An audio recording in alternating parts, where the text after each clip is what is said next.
굉장히 오랜만에 만나는 것 같은데도 또 뭐 그렇지 않은 것 같기도 하고 기분이 참 묘합니다. 그죠?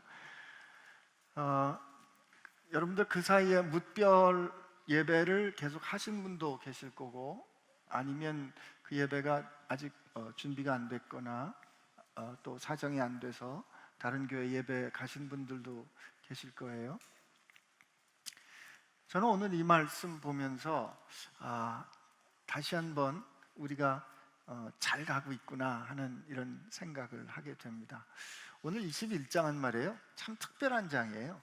여러분 20장 마지막에 가보면 20장 30절 31절에 가보면 예수께서 제자들 앞에서 이 책에 기록되지 아니한 다른 표적도 많이 행하셨으나 오직 이것을 기록하면 너희로 예수께서 하나님의 아들 그리스도이심을 믿게 하려 함이요 또 너희로 믿고 그 이름을 힘입어 생명을 얻게 하려 함이니라 라고 요한복음을 기록한 목적을 정리해 줘요.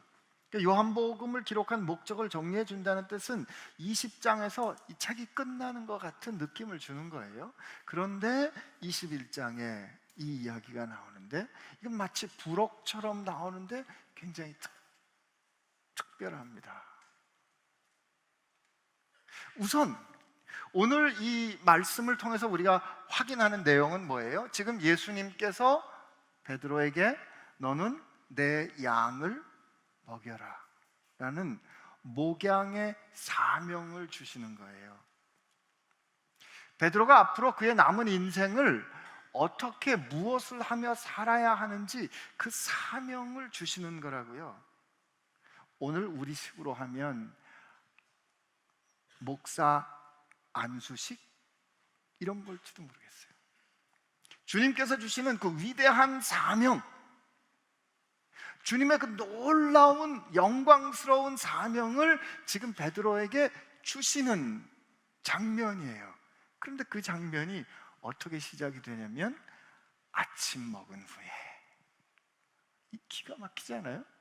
여러분 이 주님께서 주시는 이 영광스러운 일을 주시는 그 장면에 말이에요,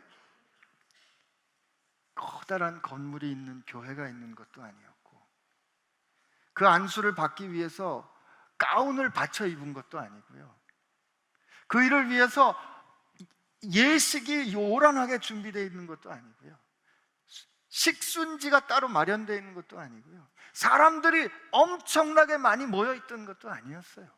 저 디베리아 바닷가에 숯불 옆에서 지금 먹다 남은 생선이 있을지도 모르는 그 자리에서 7 제자와 부활하신 주님이 같이 만나서 그들이 평생을 두고 자기 생명을 다 두어 마지막 전에 내려오는 증언에 의하면 베드로는 우리 주님 십자가 나는 그대로 주님처럼 질 수 없습니다, 그래서 거꾸로 십자가에 달려 죽기까지 그의 생명을 다 바쳐 살아냈던 그 사명을 받는 그 순간이 커다란 건물도 화려한 예식도 장엄한 어떤 음악도 없는 디베리아 바닷가에 아침 식사 끝난 후에 8명 가운데 일어났다는 거죠. 여러분은 어떤 예배가 영광스러운 예배라고 생각하십니까? 어쩌면 뭇별 예배를 하다가 보면 불편하실 거예요.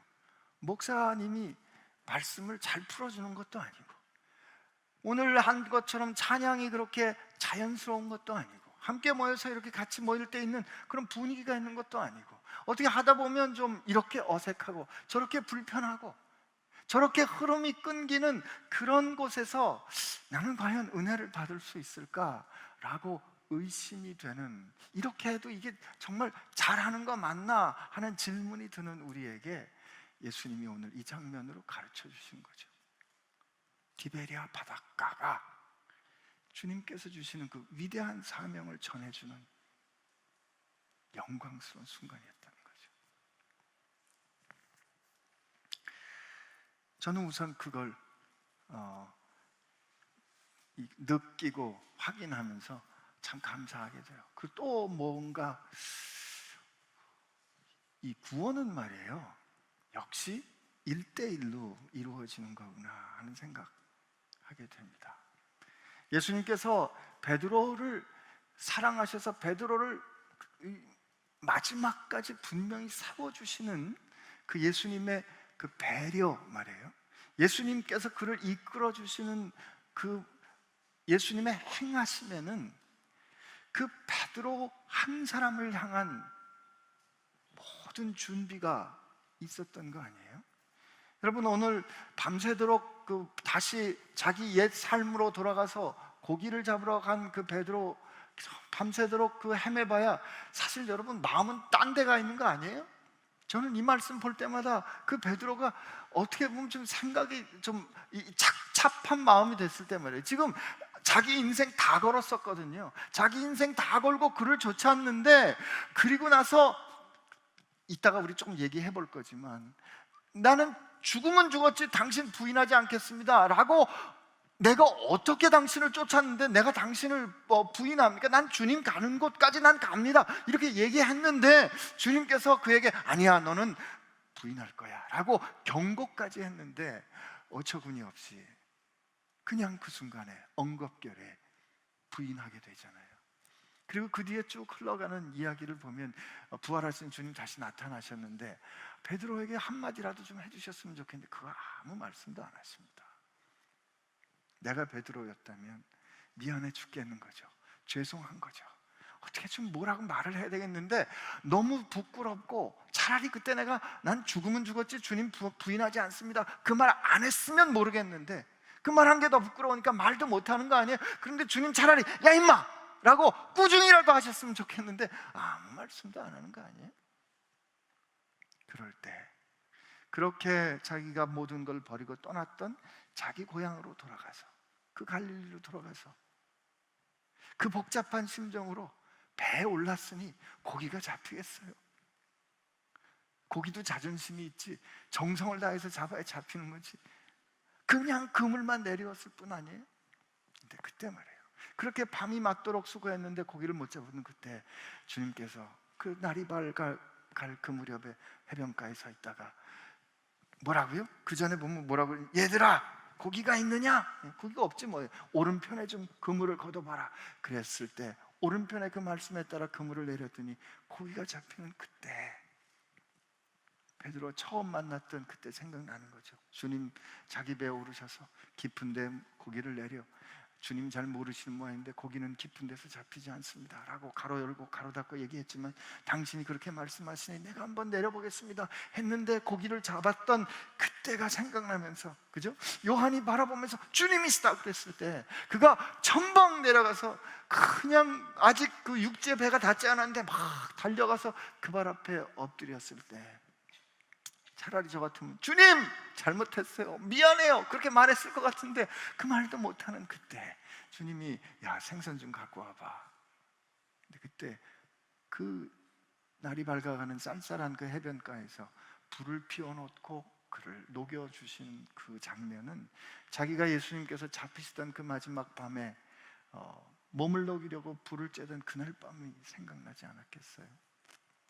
여러분, 주님이 우리를 구원하시는 거는 이렇게 대중으로 모아놓고 그냥 말씀하셔서 그냥 모두에게 그냥 패키지로 하는 게 아니라는 거죠.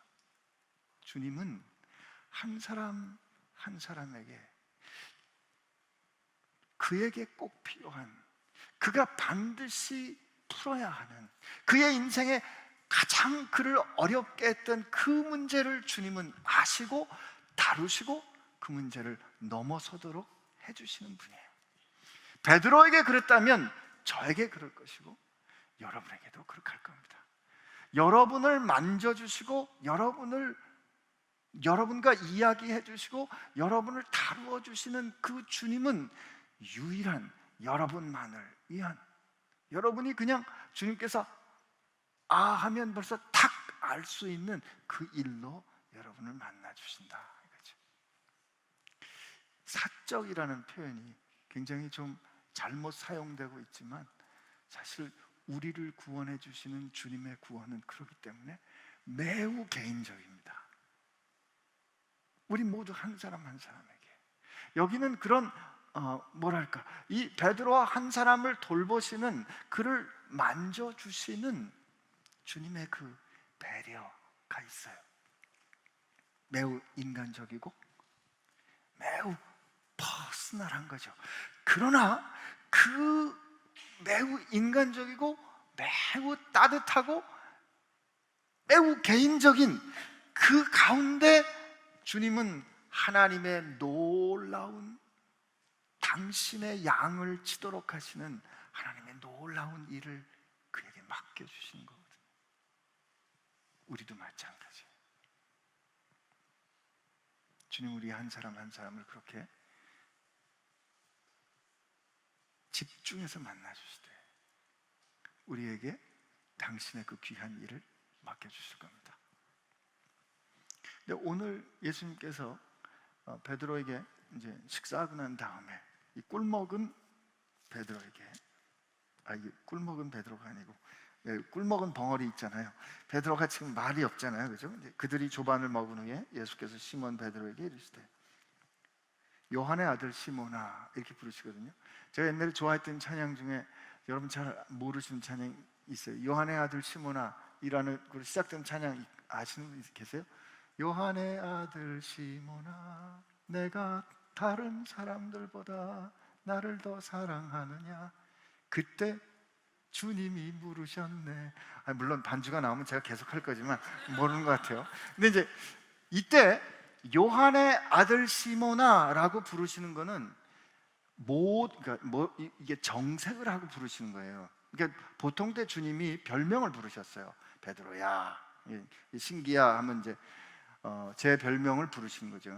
얼큰아라고 이렇게 부르시다가 갑자기 주님께서 안신기 이렇게 부르시는 거예요. 요한의 아들 시몬아라고 부르시는 거는 정식 네임을 부르는 거예요.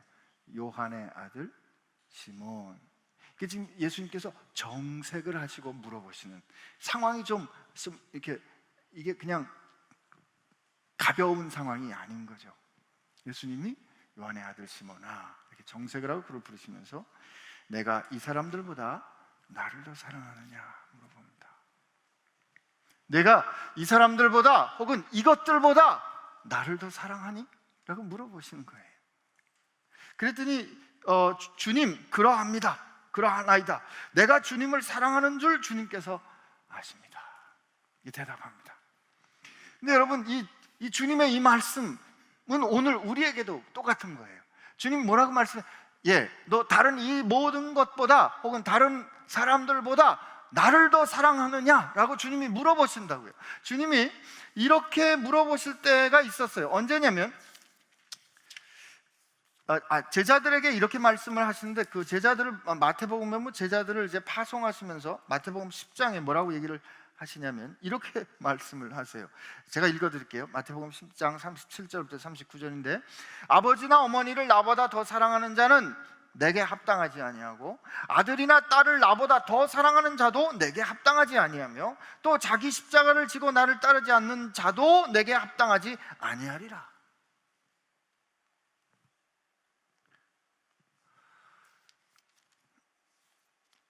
오늘 이 말씀 주님께서 다른 이 사람들보다 너 나를 더 사랑해? 혹은 다른 이 모든 것보다 나를 더 사랑해? 라고 물어보시는 이 질문은 주님께서 어떤 독점적인 사랑을 요구하시는 건가? 아니면 주님께서 왜 이 말씀을 이렇게 하시는 건가? 혹은 오늘 제자들에게 주셨던 말씀처럼 아버지 어머니를 나보다 더 사랑하는 사람 내게 합당하지 않다. 혹은 자기 자식을 그렇게 나보다 더 사랑하는 사람은 나보다 합당하지 않다라고 하시는 이 말씀은 어떻게든지 우리가 해석해서 적용해야 되잖아요. 그죠? 오늘 이 질문도 우리가 해석해야 되잖아요. 근데 오늘 이 상황이 말이에요. 오늘 이 상황이 결국 베드로가 주님 사랑합니다 라고 대답했을 때 예수님이 우리 18절 19절에 가보면 내가 진실로 진실로 내게 이르노니 내가 젊어서는 스스로 띠띠고 원하는 곳을 다녔거니와 늙어서는 내 팔을 벌리리니 남이 내게 띠띠우고 원하지 아니하는 곳으로 데려가리라. 그리고 19절에 예수님께서 나를 따르라 그랬거든요. 그렇기 때문에 오늘 이 말씀, 처음에 예수님께서 너 다른 이 사람들보다 나를 더 사랑하니? 라고 하시는 이 말씀은 나를 따르라 라고 주시는 그 말씀과 더불어서 우리 해석해야 될 거예요. 근데 이 해석을 생각할 때 우리는 어디 장면으로 가야 되냐면, 제가 처음에 베드로의 실패를 얘기했잖아요. 베드로가 주님을 배반했잖아요. 그 배반했던, 예수님께서 그 베드로의 실패를 예고하셨던 그 상황이 있는데, 그 상황에 예수님께서 따른다 혹은 따르지 못한다 이런 말씀을 하세요. 우리 13장을 한번 가보겠습니다. 요한복음 13장이에요. 요한복음 13장. 지금 이제 예수님께서 그 발을 씻겨 주신 다음에 가룟 유다가 나갔어요. 가룟 유다가 나가고 31절에 보면, 그가 나간 후에 예수께서 이르시되 지금 인자가 영광을 받았고 하나님도 인자로 말미암아 영광을 받으셨도다. 만일 하나님이 그로 말미암아 영광을 받으셨으면 하나님도 자기로 말미암아 그에게 영광을 주시리니 곧 주시리라. 이게 지금 예수님께서 십자가를 통해서 하나님의 뜻을 이루시는 그것을 말씀하시는데, 33절에 작은 자들아 라고 예수님 말씀하시는데, 이 작은 자들아 라는 뜻은 얘들아, 어린애들아 이런 뜻이에요. 테크니아 라고 부르시는 게, 내가 아직 잠시 너희와 함께 있겠노라. 너희가 나를 찾을 것이나 일찍이 내가 유대인들에게 너희는 내가 가는 곳에 올 수 없다고 말한 것과 같이 지금 너희에게도 이르노라. 그리고 오늘 우리 교회에 주신 말씀을 하세요. 새 계명을 너희에게 주노니 서로 사랑하라. 내가 너희를 사랑한 것 같이 너희도 서로 사랑하라. 너희가 서로 사랑하면 이로써 모든 사람이 내 제자인 줄 알리라. 예수님께서 지금 베드로에게 너 나를 사랑하니? 라고 물어보시는 그것처럼 그때는 계명을 주셨다고요. 그랬는데 시몬 베드로는 그때 그 사랑보다는 예수님께서 하신 말씀, 어디 예수님 계신 곳이 더 궁금했나 봐요. 그래서 36절에 시몬 베드로가 이르되 주여 어디로 가시나이까? 그러니까 예수님께서 내가 가는 곳에 내가 지금은 따라올 수 없으나 후에는 따라오리라. 베드로가 뭐라고 얘기합니까? 베드로가 이르되 주여 내가 지금은 어찌하여 따라갈 수 없나이까? 주를 위하여 내 목숨을 버리겠나이다. 예수께서 대답하실 때 내가 나를 위하여 내 목숨을 버리겠느냐? 내가 진실로 진실로 내게 이르노니 닭 울기 전에 내가 3번 나를 부인하리라. 여러분, 지금 결정적인 순간에 예수님께서 베드로 제자들에게 뭐라고 말씀하시냐면, 얘들아 너희들 지금 나와 같이 있는데 너희들 내가 가는 곳에 못 쫓아와.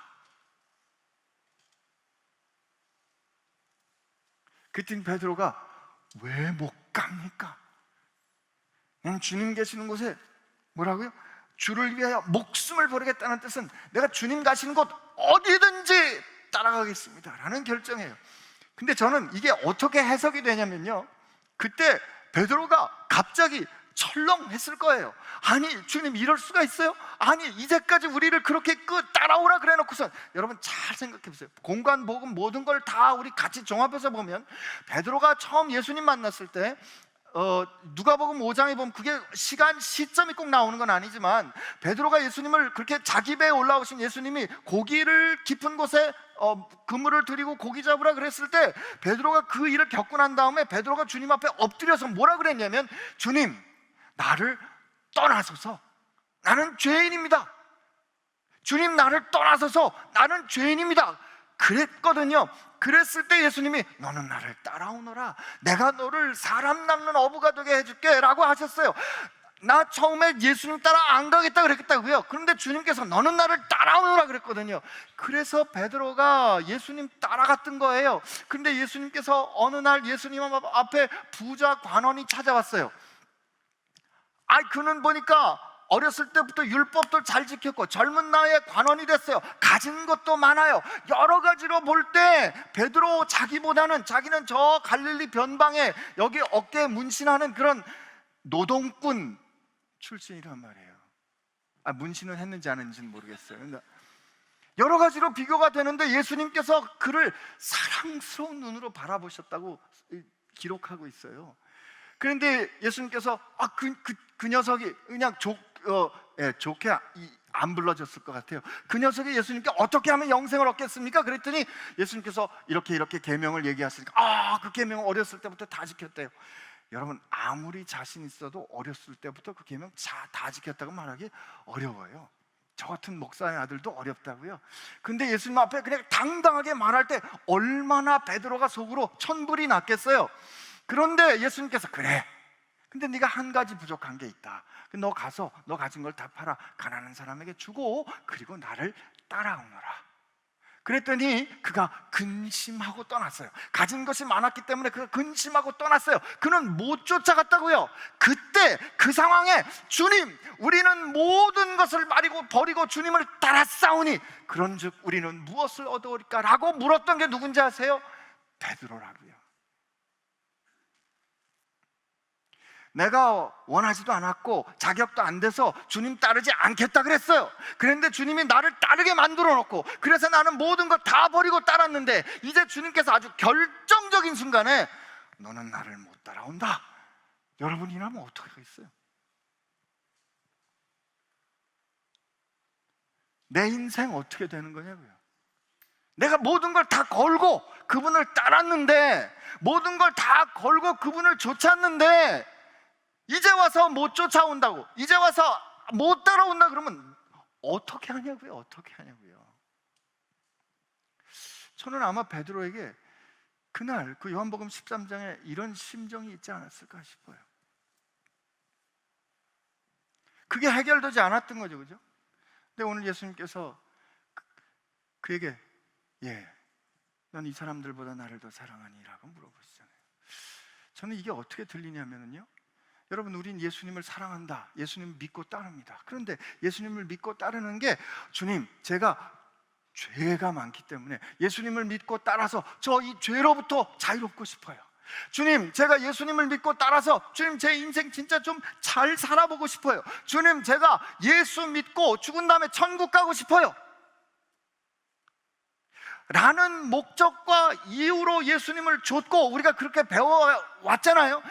그렇다면, 우리가 거기에 있다면 말이에요, 아마 주님은 마지막 순간에 우리한테 또 한 번 물어보실 거예요. 너 나를 사랑하니? 왜냐면 말이에요, 우리가 그분의 능력을 알고 그분을 믿어서 내 죄로부터 자유케 되는 게 내가 그분을 따르는 이유라면, 나는 그분의 능력을 통해서 내 죄로부터 자유롭고 싶은 누구를 사랑하는 거다? 나를 사랑하는 거죠.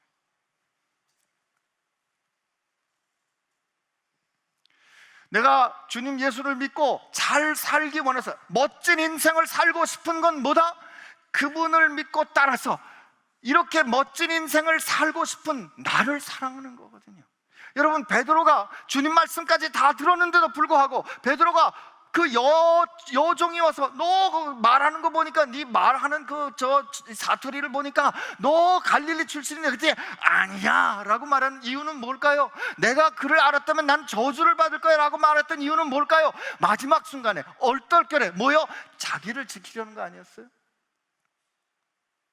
여러분, 우리는 주님을 사랑한다, 주님을 믿는다 라고 말하지만 나를 사랑하기 위해서 혹시 그분을 믿는 건 아닌가 하는 거죠. 근데 내가 진짜 그분을 나보다 더 사랑하는가는, 아니면 내가 그를 통해서 나를 사랑하는가는 언제 드러나요? 내가 손해봐야 될 때, 그분 때문에 내가 꺾어져야 될 때, 그분 때문에 내 인생이 부정될 때, 그때 확인된다고요. 만약에 내가 진짜 그분을 사랑하는 거라면 그분 때문에 내 인생이 꺾어져도 괜찮을 수 있을 거예요. 그러나 그렇지 않으면, 그분을 통해서 나를 사랑하는 거였으면, 그분을 통해서 내가 원하는 것을 이루고 싶은 것이었다면, 내가 손해봐야 하는 순간에, 내가 꺾여야 하는 순간에, 내 존재가 부인되는 순간에 나는 그거 못하는 거지. 뭐라고 얘기하면서? 죄송합니다, 믿음이 약해서 못하겠습니다. 주님은 지금 주님의 양을 맡겨야 되거든요. 주님의 양을 맡겨야 되는데, 주님의 양을 맡은 사람이 자기 목적을 위해서 양을 남용할 수 있거든요. 근데 주님은 뭘 확인하고 가르쳐 주시는 건가 하면, 진짜 주님을 사랑하게 되면, 나보다 주님을 더 사랑하게 되면, 그분이 나를 사랑하셨듯이 내가 주님을 사랑하게 되면 비로소 누군가를 사랑할 수 있기 때문에 그래요.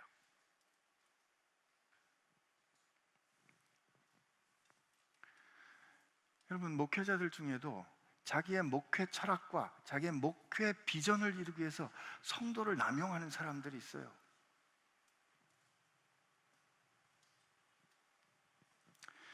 그래서 주님이 내 양을 맡기기 전에, 내 양을 그들에게 맡기기 전에 말이에요, 너 나를 사랑하느냐, 너보다 나를 사랑하느냐, 내가 너를 사랑한 것처럼 너도 나를 사랑하느냐라고 주님 그에게 물어보시는 거죠.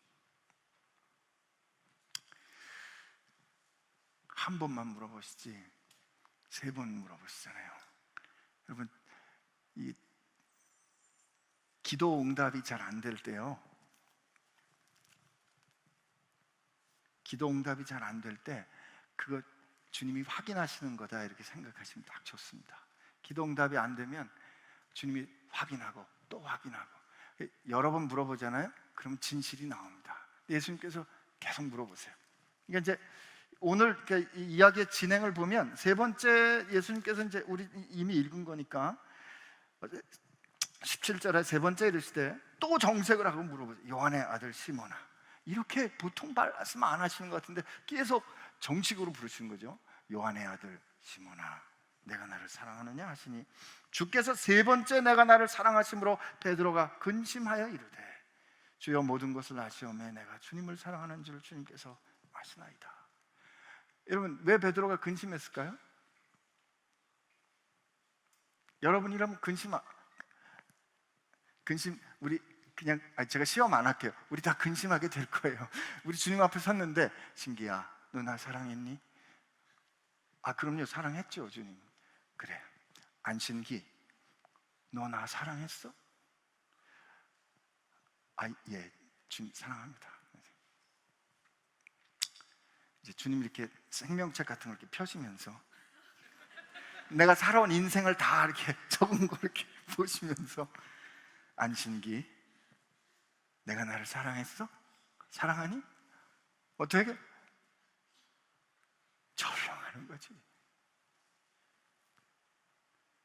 그때 베드로가 근심이 왜 됐을까?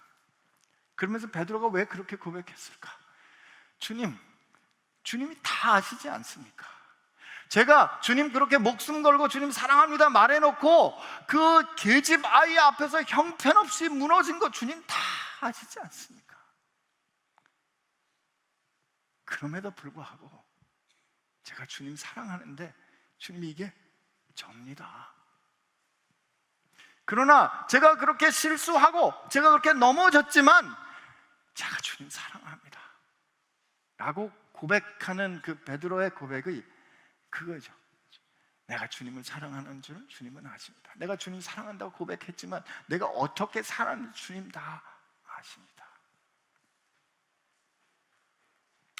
우리도 주님 앞에 그렇게 고백하게 되기를 바랍니다. 주님 다 아시잖아요. 그때 예수님이 그를 믿고 주님의 양을 맡기십니다. 저는 베드로가 자기 인생을 그 목자로 사는 거에 대해서 얼마나 큰 무게를 갖고 살았을까. 여러분, 베드로 전서를 읽어보면 베드로가 서로 뜨겁게 사랑하라는 표현을 많이 합니다. 베드로 전서 1장 22절에 보면 너희가 진리를 순종함으로 너희 영혼이 깨끗하게 하여 거짓 없이 형제를 사랑하기에 이르렀으니 마음으로 뜨겁게 서로 사랑하래요.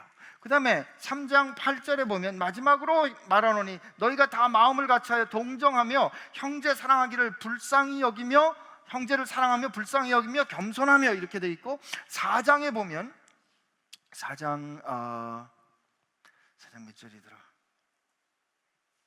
4장 8절에 7절부터 보면 만물의 마지막이 가까웠으니 그러므로 너희는 정신을 차리고 근신하여 기도하라. 무엇보다도 어떻게 해요?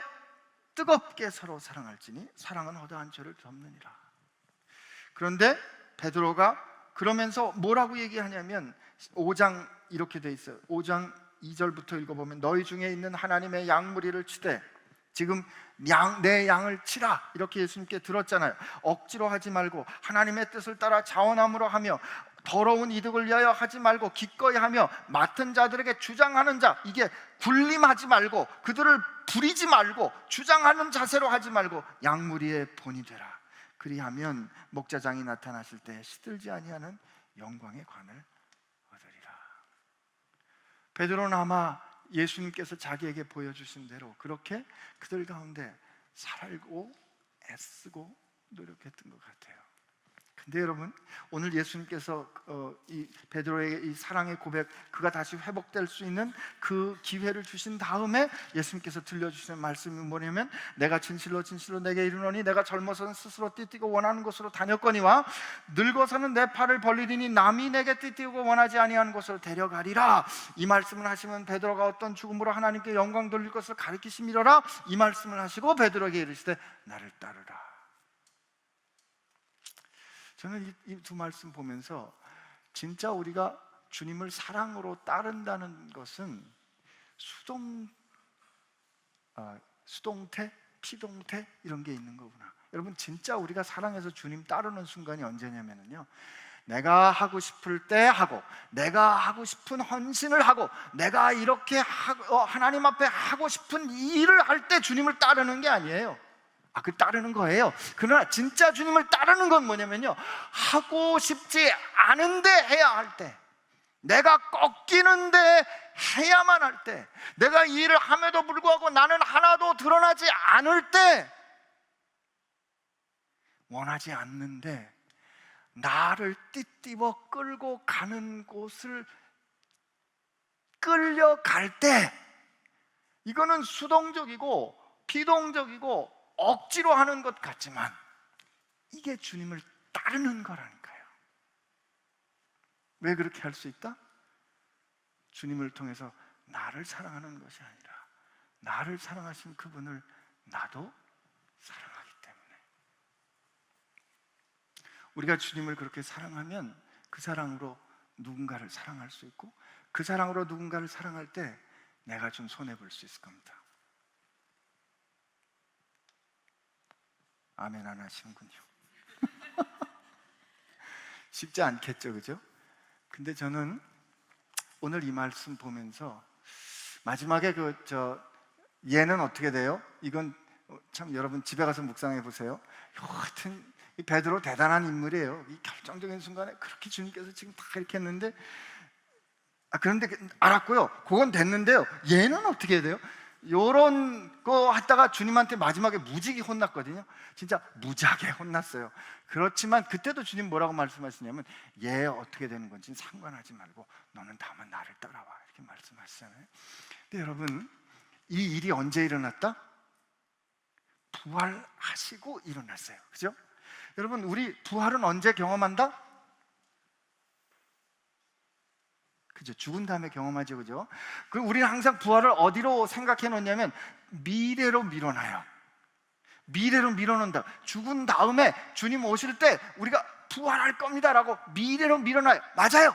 그러나 지금 베드로가 그 평생을 다해서 양무리를 칠 때 그가 온전히 자기 생명을 다 준 것처럼 양무리를 칠 수 있었던 이유는, 내 양을 치라라는 그 주님의 사명을 주신 사건은 언제 일어났어요? 나를 사랑하사 이 내 모든 약함과 내 모든 연약함과 내가 이렇게 주님을 배반하는 것과 내가 주님을 그렇게 온전히 따르는 그 모든, 그럼에도 불구하고 나를 사랑해서 그 생명을 주신 주님이 나 때문에 내 대신 죽으시고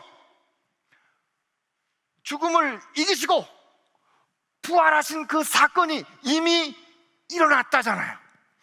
부활하신 그 주님이 일어났어요. 확증된 사건이에요. 그 부활하신 주님이 과거, 주님이 나한테 오셔서 내게 그 일을 맡겨주신 그 확실하고 흔들릴 수 없는 그 일, 그리고 장차 그 주님이 영광을 입으신 것처럼 나도 주님의 그 영광을 입으리라는 그 미래, 그 과거와 미래가 오늘 내 삶 가운데 내가 누군가를 섬기는, 내 양을 치라는 그 말씀에 순종하는 내 오늘 가운데 함께 만나는 영광이 있는 거라고요.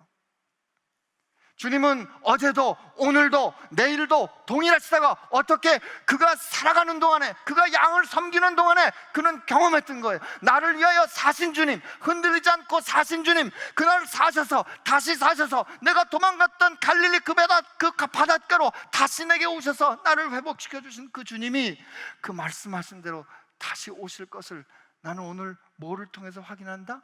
오늘 누군가를 섬기는 내 현실을 통해서 확인하는 거잖아요. 그건 우리도 마찬가지입니다. 여러분에게 부활은 죽은 다음에 천국 가는 멀리 있는 현실이 아니에요. 우리에게 부활은 베드로에게 가셔서 너 나를 사랑하냐고 물어보셨던 그 주님이 오늘 내게 오셔서 내 능력과 내 실력 가지고는 도저히 주님을 만날 수 없음에도 불구하고, 그럼에도 불구하고 내게 오셔서 나로 주님을 주로 고백하게 만들어 주셨던 그 부활의 주님, 그 주님이 저 흔들리지 않는 역사의 사실로 서 계시고, 그리고 주님이 약속하신 대로 다시 오실 것이고, 그 미래와 그 흔들리지 않는 역사적인 과거, 그 모든 것이 오늘 내 삶 가운데, 오늘 내 삶의 현실 가운데, 나의 디베리아 바닷가에서 역사하는 것, 이게 오늘 우리의 삶에서 누리는 부활의 영광인 거예요. 아멘이시죠? 오늘 예수님은 교회로 와서 내 양을 치거라 이렇게 말씀 안 하십니다. 주님은 얘들아 너희들 교회로 와서 내 양을 좀 쳐 이렇게 말씀 안 하신다고요. 뭐라고요? 너희들이 교회되었으니 이제 너희들이 있는 그곳, 너희들의 디베랴 그 바닷가에 가서 내가 너희들 보내는 그곳에서 내 양을 좀 쳐주겠니? 이렇게 말씀하시는 거예요. 여러분 뭇별로 흩어서 사시는 동안에 어떻게 여러분에게 맡겨주신 주님의 양을 치셨습니까? 쉽지 않겠죠? 어려울 거예요. 그러나 우리 오늘 이 사실 하나 확인합시다. 우리가 그 어렵고 힘든 일, 그때 내가 부인되고 내가 손해보고 내가 꺾여진 그때야말로 죽음을 이기시고 사신 그 부활의 삶을 오늘 내 삶에 누리는 영광이라는 것을 여러분 기억하게 되기를 바랍니다. 그런 뜻에서 옆에 있는 분들에게 오늘 축복하고 우리 찬송하고 우리 같이 기도함으로 마무리하겠습니다. 이렇게 축복합시다. 주님 부활하셨습니다. 주님 부활하셨습니다. 한 번 더 축복할까요? 부활의 영광을 누립시다. 어디에서? 당신의 디베랴 바닷가에서. 왜 따라 안 하세요? 자, 서로 보고 어디에서? 다시 한번. 오늘 이거 예배가 오래 걸리겠는데? 어디에서? 안 들려요. 우리 한번 따라합니다. 어디에서? 당신의 디베랴 바닷가에서. 아멘. 우리 같이 하나님 앞에 찬양하겠습니다.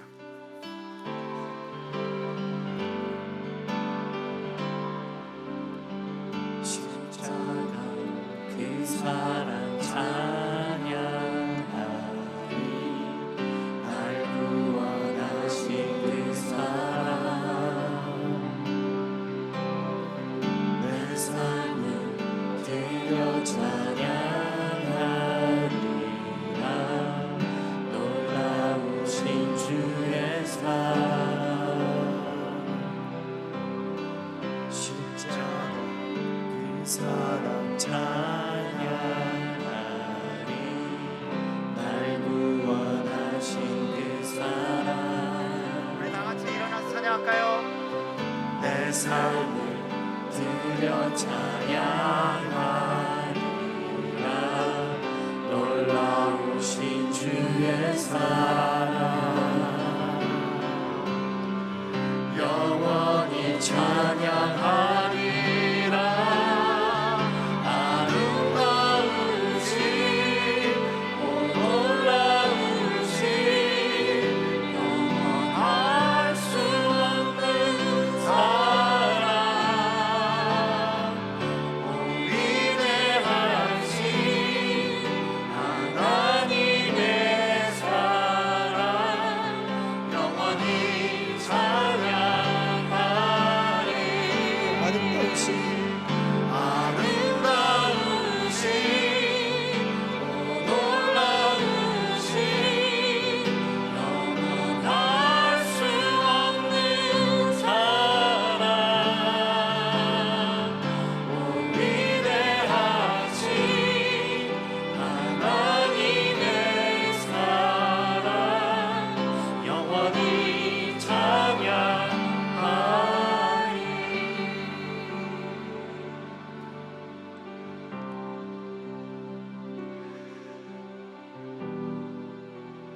만약에 이게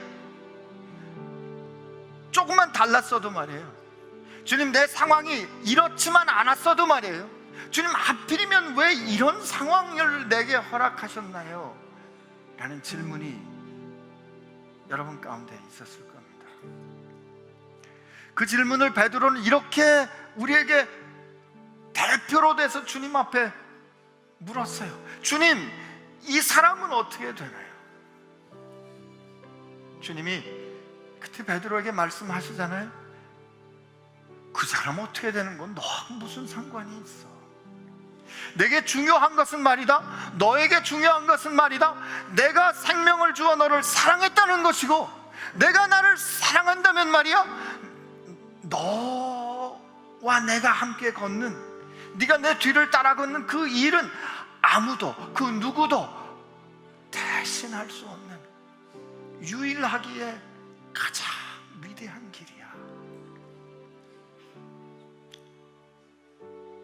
주님은 오늘 여러분이 있는 그 자리에서, 여러분의 있는 그 상황 가운데서 여러분이 주님께 주님 사랑합니다, 주님 나를 아시잖아요, 주님 나 사랑합니다, 그리고 제가 주님 사랑으로 살 수 있도록 저를 좀 도와주세요 라고 베드로처럼 고백하기를 원하십니다. 오늘 지키지 못할 약속, 긴 약속하지 마시고요, 주님 앞에 기도할 때 두 가지 고백합시다. 주님 나를 아시는데요, 예, 주님 사랑합니다.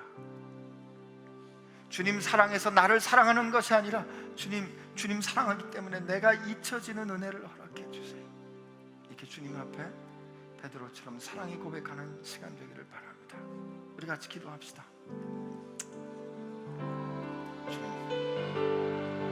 주님은 나를 아십니다. 주님 내 모습 아십니다. 주님 내 모습 아십니다. 주님 내 모습 아십니다. 하여 주님 앞에 당신이 나를 아십니다. 주님을 사랑합니다. 주님을 사랑합니다. 주님을 사랑합니다. 내 능력으로는, 내 결심으로는, 내 힘으로는 주님 계신 곳 갈 수 없는 것 이제 제가 잘 아오니, 주여 내 능력으로, 내 힘으로 주님 앞에 갈 수 없사오니 차라리 나를 묶고 당신의 사랑에 띠로 묶고 당신의 사랑의 멍에로 묶고 나를 이끌어가 주옵소서. 나를 이끌어가 주옵소서. 나를 이끌어가 주옵소서. 주님 사랑합니다. 주님, 우리가 하도 사랑한다고 말해놓고 정말 우리들 말로 뒤통수를 친 적이 한두 번이 아니어서 주님 앞에 정말 부끄러워서 고백하기 어렵지만, 오늘 이 시간 베드로가 고백했던 것처럼 이런 우리 주님 잘 아시지 않습니까? 그러나 주님 사랑합니다. 주님 사랑하는 거로 나를 사랑하는 것이 아니라, 주님 정말 이 시간 주님을 사랑하는 그 사랑 나를 알게 하시고 배우게 하시고 깨닫게 하여 주옵소서. 내 힘과 내 능력으로 안 되는 거 잘 아오니 주님의 사랑의 멍에로, 주님의 사랑의 끈으로 나를 꼭꼭 묶어서 주님 원하시는 그곳으로 나를 이끌어가 주옵소서. 그렇게 주님께 끌려가기를 소원하오며, 다른 거 묻지 않으시고 생명을 주신 주님께서 너 나 사랑하니? 라고 우리의 사랑을 구하신 우리 주님 예수님의 은혜와 이런 우리를 끝까지 자식이라 부르시는 우리 하나님 아버지의 사랑하심과 내 안에 살아계셔서 마침내 베드로처럼 우리도 주님을 따르는 그 자리까지 갈 수 있도록 이끌어주시는 성령님의 역사하심이 이제 오늘 내게 맡겨준 누군가를 사랑함으로 부활의 어제와 오늘과 내일을 온전히 누리기로 소망하는 사랑하는 식구들과 함께 하시기를 주의 이름으로 축원하옵나이다.